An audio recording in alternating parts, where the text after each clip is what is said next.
महाराज जी के आज के विशेषांक में रक्षा सूत्र परिवार के सभी सदस्यों का हार्दिक स्वागत है। बाबा जी के भक्तों को राम राम।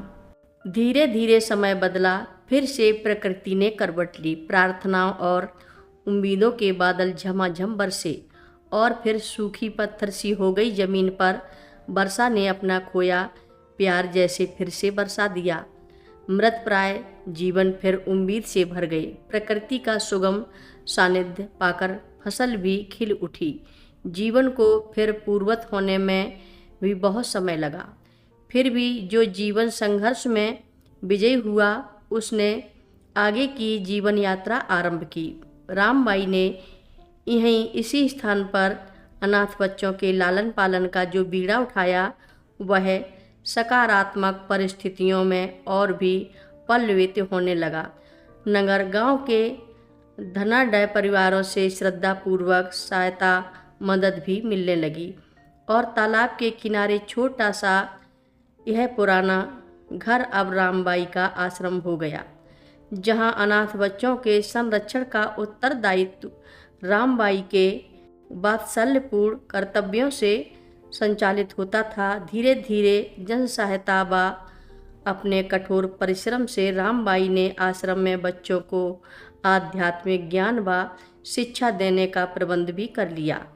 पास का तालाब भी अब स्वच्छ जल से पूरा भर गया। सात्विक प्रवृत्ति की रामबाई महिला संत रामबाई के नाम से सुविख्यात हुई। शिष्यों ने इस स्थान को अपने परिश्रम से सुंदर रमणीय बना दिया। आसपास बड़े बड़े वृक्षों की छांव, फूलों की क्यारियां और स्वच्छ प्रांगण में शिक्षा, पारंपरिक ज्ञान की व्यवस्था बड़े ही व्यवस्थित तरीके से होने लगी। अनवरत चलते चलते फिर कई दिन बीत गए। बालक लक्ष्मी नारायण से लक्ष्मण दास बन गए।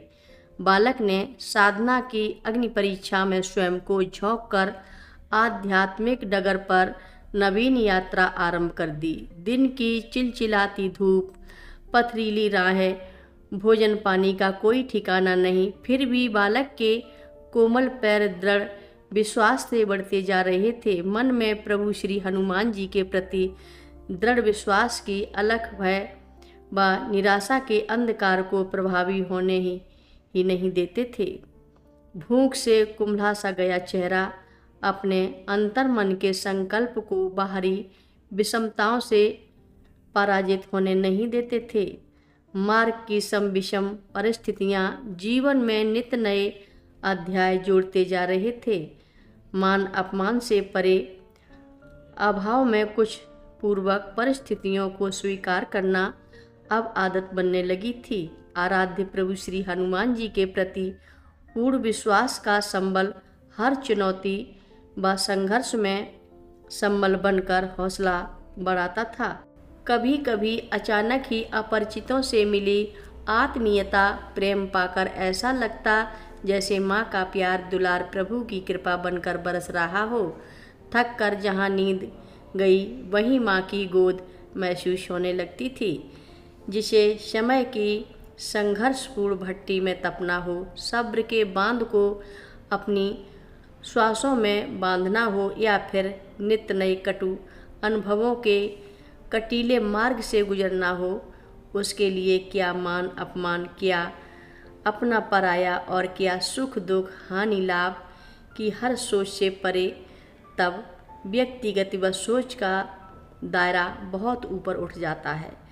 अनजानी पथरीली तपती राहों में आध्यात्मिक ज्ञान के परम लक्ष्य को पाने की धुन में लगभग 14 वर्षीय बालक के कदम उसे किस ओर ले जा रहे थे, अभी कुछ तय नहीं था। पर इस बात का आत्मिक संतोष था कि आश्रम के वैमनस्यपूर्ण वातावरण से बाहर निकलकर चित्त को शांति तो मिली। माँ कहती थी, श्री राम भक्त हनुमान जी सर्वदा सर्वसमर्थ व सर्वत्र हैं। वे अपने भक्तों पर सदैव कृपा दृष्टि बनाए रखते हैं। कथा लंबी है, आगे की कथा सभी भक्तों को अगले भाग में सुनाएंगे।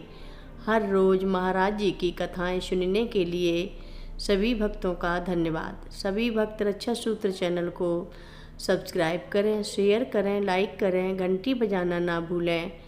कमेंट बॉक्स में लिख भेजें जय नीव करोरी बाबा जी महाराज।